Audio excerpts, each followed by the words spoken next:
আসসালামু আলাইকুম। আশা করছি সবাই ভালো আছেন। ট্যালেন্ট পুল চ্যানেলের পক্ষ থেকে সবাইকে স্বাগত।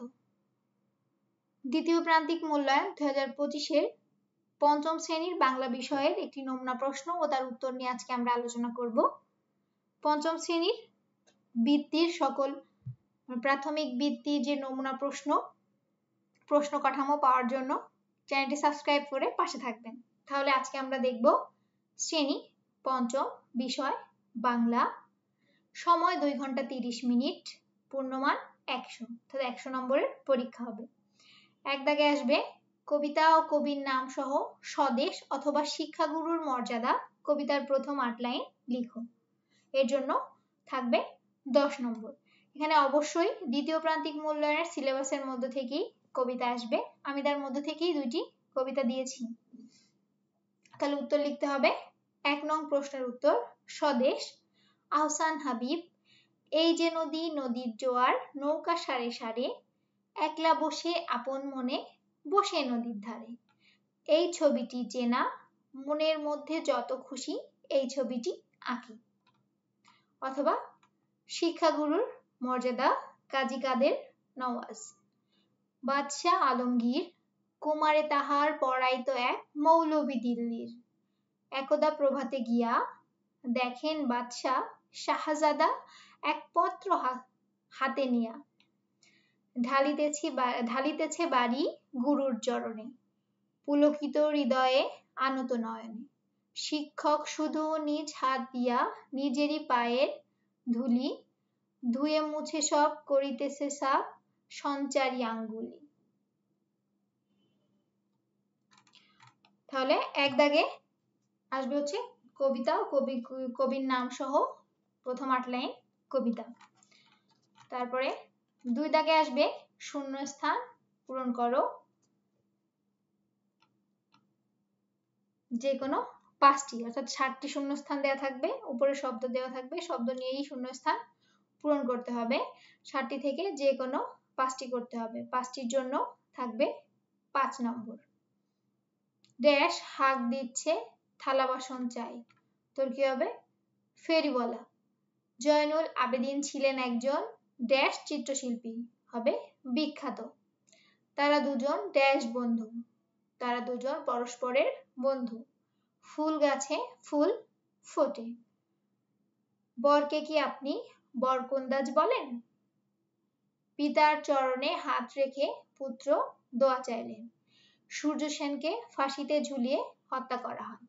এখানে এভাবেও শূন্যস্থান পূরণ করতে পারো, অথবা শুধু ক দাগ দিয়ে ফেরিওয়ালা, খ বিখ্যাত, গ পরস্পরের, ঘ ফোটে, ও বরকন্দাজ, চ চরণে, ছ ফাঁসিতে, এভাবে লিখতে পারো। 3 দাগে আসবে নিচের রচনামূলক প্রশ্নগুলোর উত্তর লিখো যে কোনো 3টি। এখানে মোট 5টি বড় প্রশ্ন থাকবে, তার থেকে যে কোনো 3টি প্রশ্নের উত্তর লিখতে হবে।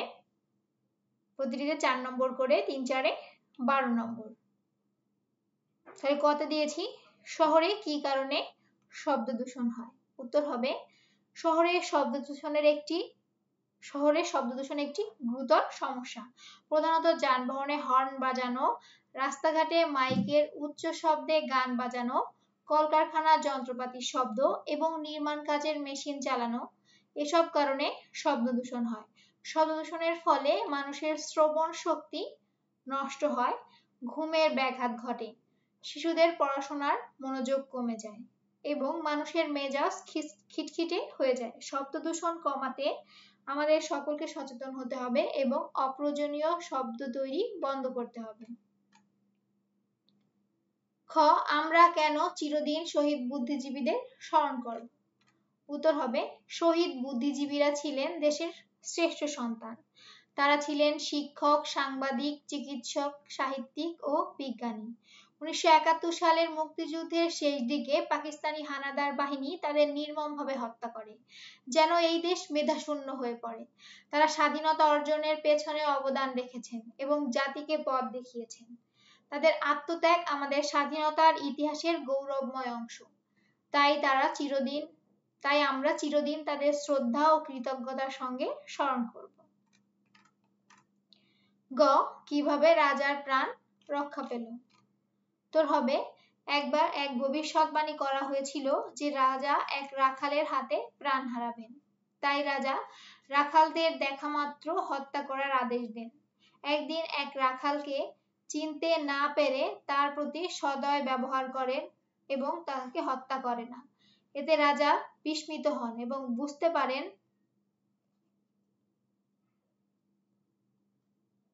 একদিন এক রাখাল রাজাকে চিনতে না পেরে তার প্রতি সদয় ব্যবহার করেন এবং তাকে হত্যা করে না। এতে রাজা বিস্মিত হন এবং বুঝতে পারেন প্রকৃতির উপর কারো কোনো হাত নেই, ভাগ্যই সবকিছু নির্ধারণ করে।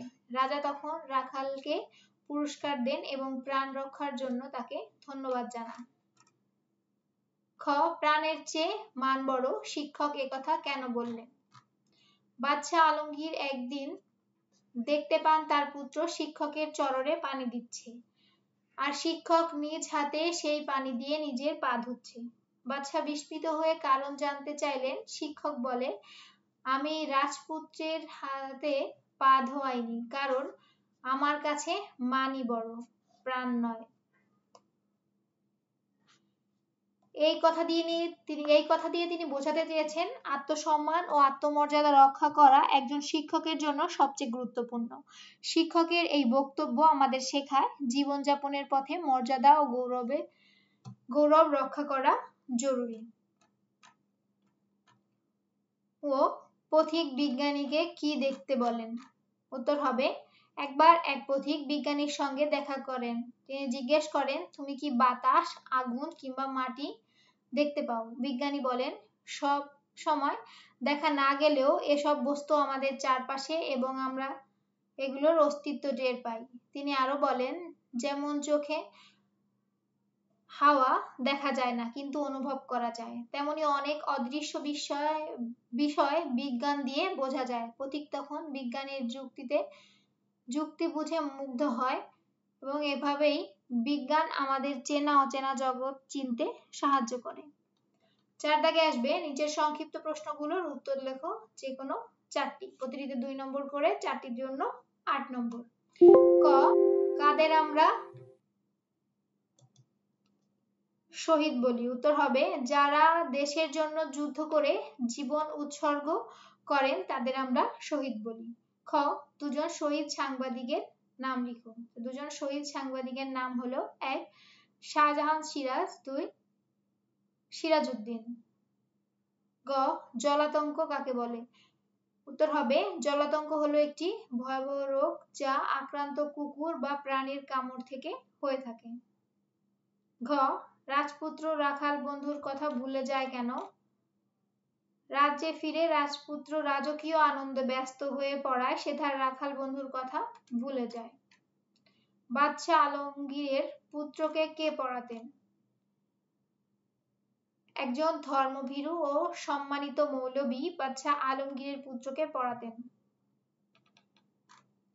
গ্রামের মানুষ কেন পাখির ডাক শুনে ঘুম থেকে ওঠে?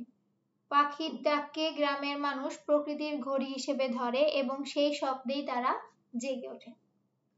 5 দাগে আসবে, এখানে দ্বিতীয় প্রান্তিক মূল্যায়নের সিলেবাসের থেকে যে কোনো একটি কবিতার মূল ভাব লিখতে আসবে। আমি এখানে দিয়েছি শিক্ষাগুরুর মর্যাদা, কবিতার মূল ভাব লিখো, এর জন্য 8 নম্বর। শিক্ষাগুরুর মর্যাদা কবিতায় একজন শিক্ষকের মর্যাদা, আত্মসম্মান ও আদর্শ জীবনের গুরুত্ব সুন্দরভাবে প্রকাশ পেয়েছে। কবিতায় বর্ণিত আছে বাদশাহ আলমগীর তার ছেলেকে এক ধর্মভীরু ও গুণী শিক্ষকের কাছে পড়তে দেন। একদিন বাদশাহ দেখতে পান তার ছেলে শিক্ষকের পায়ে পানি ঢালছে। শিক্ষক নিজ হাতে তার পা ধুয়ে ফেলেন এবং বলেন, প্রাণের চেয়ে মান বড়। এই কথার মধ্যে তিনি বোঝান একজন প্রকৃত শিক্ষক কখনো নিজের মর্যাদার সঙ্গে আপোষ করে না। শিক্ষকের সম্মান শুধু রাজপ্রাসাদে নয়, গোটা সমাজে সবার উপরে। তিনি ছাত্রকে জ্ঞান দেওয়ার পাশাপাশি শিষ্টাচার, বিনয়, আত্মসম্মান ও আদর্শ জীবনযাপনের শিক্ষা দেন। এই কবিতা আমাদের শিক্ষা দেয় শিক্ষককে সর্বোচ্চ সম্মান দিতে হবে এবং শিক্ষকের চরিত্র, আদর্শ ও আত্মমর্যাদা আমাদের জন্য অনুকরণীয়।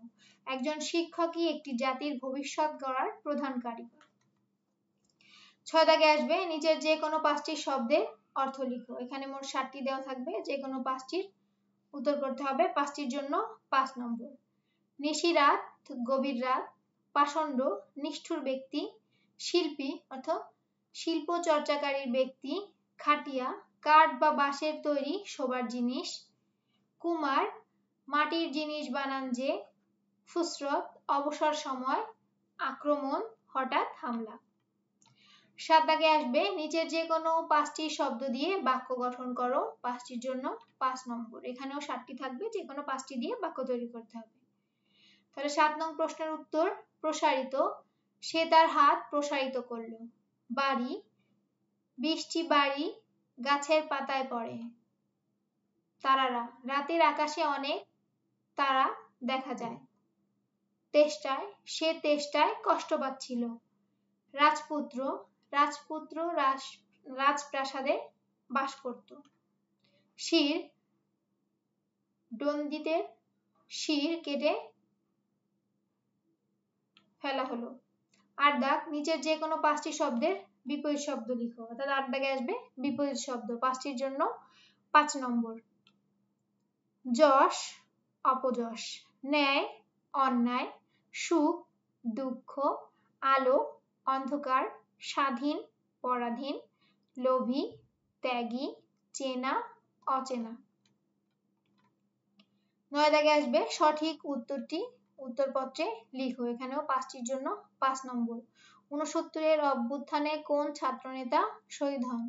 উত্তর হবে আসাদ। অবাক জলপান কি ধরনের নাটক? মানে কি ধরনের রচনা? পদ্য, নাটিকা, ছোট গল্প, উপন্যাস। হবে ছোট গল্প। না, ওই নাটিকা হওয়ার কথা নাকি? নদীর তীরে সারি সারি কি রাখা ছিল? নৌকা। 4 কোন তারিখে পাকিস্তান সেনারা ঢাকা নিরস্ত্র মানুষের উপর ঝাঁপিয়ে পড়ে? 1971 সালের 25 মার্চ। 47 সালে পূর্ব বাংলা কার অন্তর্ভুক্ত হয়? পাকিস্তানের। এভাবে শুধু 9 নং প্রশ্নের উত্তর দিয়ে প্রশ্নগুলোর অপশন, যে অপশনটা উত্তর হবে সেটি শুধু লিখলেই হবে। 10 দাগে আসবে যে কোনো 5টি শব্দের লিঙ্গ পরিবর্তন করো। 5টির জন্য 5 নম্বর। কপট কপতি, জননী জনক, কৃতদাস কৃতদাসী, শিক্ষক শিক্ষিকা, কুপি কূপ, ওজস্বী ওজস্বিনী। 11 দাগে আসবে নিচের যে কোনো 5টি যুক্তবর্ণ ভেঙে দেখো এবং প্রতিটি যুক্তবর্ণ দিয়ে শব্দ তৈরি করো। এখানে 7টি থাকবে, যে কোনো 5টি করতে হবে। 5টির জন্য 5 নম্বর। জয় যযোগীয় জ্ঞান, শয়ন সহযোগ মূর্ধন্য কৃষ্ণ, নয়ত নযুক্ত দন্ত, স্বয়ম সযোগ্ম স্মৃতি, কয়ব কযোগ্য কচ, ক্ষিয় কযোগ মূর্ধন্য স শিক্ষা। 12 নিচে যে কোনো 5টি শব্দের সমার্থক শব্দ উত্তরপত্রে লিখো। এখানেও 7টি দেওয়া থাকবে, যে কোনো 5টির সমার্থক শব্দ লিখতে হবে। ধরো পৃথিবী ধরণী, আকাশ গগন, চাঁদ ইন্দু, নদী স্রোতস্বিনী, পাহাড় পর্বত, মাটি মৃত্তিকা, বায়ু হাওয়া। 13 দাগে আসবে নিচের যে কোনো 5টি বাক্য এক কথায় প্রকাশ করো। বরণ করার যোগ্য বরণীয়, অহংকার নেই যায় নিরহংকার, মেধা আছে এমন মেধাবী, বিচার বিবেচনা ছাড়া অবিবেচক, পূরণ করা যায় না এমন অপূরণীয়। 14 দাগে আসবে মনে করো তুমি, মানে 14 দাগে একটি ফর্ম পূরণ আসবে, উপরে তথ্য দেওয়া থাকবে, সেই তথ্য নিচে পূরণ করবে।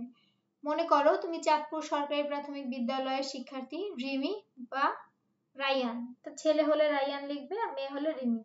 তোমার মাতার নাম রাহেলা বেগম এবং পিতার নাম মাইনুল হক। তোমার জন্ম 12 জানুয়ারি 2014। তুমি জাতীয় পুরস্কার প্রদান প্রতিযোগিতায় অংশগ্রহণ করতে চাও। এবার তোমার প্রয়োজনীয় তথ্যগুলো দিয়ে নিচের ফর্মটি পূরণ করো। চাঁদপুর সরকারি প্রাথমিক বিদ্যালয় জাতীয় পুরস্কার প্রতিযোগিতা 2025। তাহলে শিক্ষার্থীর নামের এখানে তুমি কি লিখবে? এই যে রিমি অথবা রায়ান, ছেলে হলে বললাম তো রায়ান লিখবা, আর মেয়ে হলে রিমি। বিদ্যালয়ের নাম চাঁদপুর সরকারি প্রাথমিক বিদ্যালয়। মাতার নাম রাহেলা বেগম, পিতার নাম মাইনুল হক। জন্ম তারিখ 12 জানুয়ারি 2014। যে বিষয়ে প্রতিযোগিতা করতে ইচ্ছুক? বাংলা সাহিত্য, অথবা যে বিষয় তোমার পছন্দ সেটা লিখতে পারো। 15 দাগে আসবে নিচে যে কোনো একটি বিষয়ে 150 শব্দের একটি রচনা লিখো। এখানে 3টি দেওয়া থাকবে, যে কোনো একটি লিখতে হবে, এর জন্য থাকবে 12 নম্বর। আমি দিয়েছি আমাদের দেশ, প্রিয় শিক্ষক, শহীদ বুদ্ধিজীবী। 3টি রচনাই আমি এখানে লিখে দিয়েছি। 15 নং প্রশ্নের উত্তর ক, আমাদের দেশ। সূচনা, বাংলাদেশ আমাদের প্রাণের দেশ। এই দেশ অনেক সুন্দর ও প্রাকৃতিক সম্পদে ভরপুর। বর্ণনা, এখানে নদী, পাহাড়, সবুজ মাঠ ও ফসলের সমৃদ্ধ জমি রয়েছে। দেশের মানুষ খুব পরিশ্রমী এবং দেশভক্ত। 1971 সালে আমরা মুক্তিযুদ্ধের মাধ্যমে স্বাধীনতা লাভ করেছি। আমাদের ভাষা ও সংস্কৃতি বিশ্বের মধ্যে বিশেষ পরিচিত। আমরা সবাই মিলে দেশকে আরো উন্নত ও সুন্দর করার জন্য কাজ করছি। শিক্ষা, শিল্প ও প্রযুক্তিতে বাংলাদেশ দ্রুত এগিয়ে যাচ্ছে। দেশের সম্পদ রক্ষা করে আমাদেরকে পরস্পরের প্রতি ভালোবাসা রাখতে হবে। উপসংহার, আমি গর্ব করি আমার দেশের জন্য এবং চাই সবাই মিলেমিশে দেশের উন্নতিতে অবদান রাখতে। প্রিয় শিক্ষক, শিক্ষক আমাদের জীবনের পথ প্রদর্শক। আমার প্রিয় শিক্ষক খুব ভালো ও দয়ালু। এখানে যে কোনো তোমার যে শিক্ষক প্রিয় তার নাম দিতে পারো। পড়ানো, তিনি সব বিষয়ে সহজভাবে বুঝিয়ে দেন, ধৈর্য ধরে পড়ান। শুধু পড়াশোনাই নয়, ভালো মানুষ হওয়াও শেখান। তার কথা শুনে আমি ভালো ছাত্র হতে চাই। শিক্ষক আমার জীবনে খুবই গুরুত্বপূর্ণ। উপসংহার, আমি আমার শিক্ষকের প্রতি শ্রদ্ধাশীল এবং তার শিক্ষা মেনে চলব। শহীদ বুদ্ধিজীবী। সূচনা, শহীদ বুদ্ধিজীবীরা আমাদের মুক্তিযুদ্ধের মহান শহীদ। বর্ণনা, তারা শিক্ষক, ডাক্তার, সাংবাদিক, বিজ্ঞানী ছিলেন। মুক্তিযুদ্ধের সময় পাকিস্তানি সেনারা তাদের নির্মমভাবে হত্যা করেছিল। তাদের আত্মত্যাগের কারণে আজও আমরা স্বাধীন জীবনযাপন করছি। শহীদ বুদ্ধিজীবীদের স্মরণ ও শ্রদ্ধা আমাদের কর্তব্য। উপসংহার, আমরা তাদের আদর্শ অনুসরণ করে দেশকে সুন্দর ও উন্নত করব। তাহলে এই ছিল পঞ্চম শ্রেণীর বাংলা বিষয়ের একটি নমুনা প্রশ্ন উত্তর। আশা করছি প্রশ্ন কাঠামো কেমন হবে এবং উত্তর কিভাবে করতে হবে এই ভিডিওর মাধ্যমে সেই ধারণা সবার ক্লিয়ার হয়ে যাবে। কারো কোনো বিষয়ে কিছু জানার থাকলে অবশ্যই কমেন্ট করে জানাবেন। প্রথম শ্রেণী থেকে পঞ্চম শ্রেণী পর্যন্ত সকল বিষয়ের সকল আপডেট এবং প্রাথমিক বৃত্তির বিষয়ে সকল আপডেট পাওয়ার জন্য চ্যানেলটি সাবস্ক্রাইব করে পাশে থাকবেন। আজ এই পর্যন্তই। আল্লাহ হাফেজ।